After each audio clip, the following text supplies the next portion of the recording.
Hi, this is Ken Galarian from section J2B-1, and now I'm explaining about voyage planning. And this is a very easy explanation about voyage planning. A voyage plan is a plan for a ship to go from one place to another safely. I mean like step. Uh, there are four is step and one think or appraisal. Look at weather, maps, and danger like rocks. This help you get ready.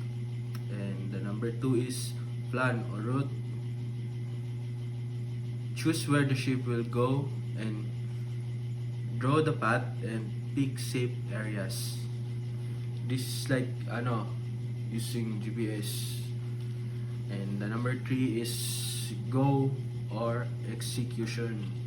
Start the trip, follow the plan, and just follow the route. And the number four, check or monitoring. Make sure you are on the right path and check the weather and the surroundings. And fix anything if needed.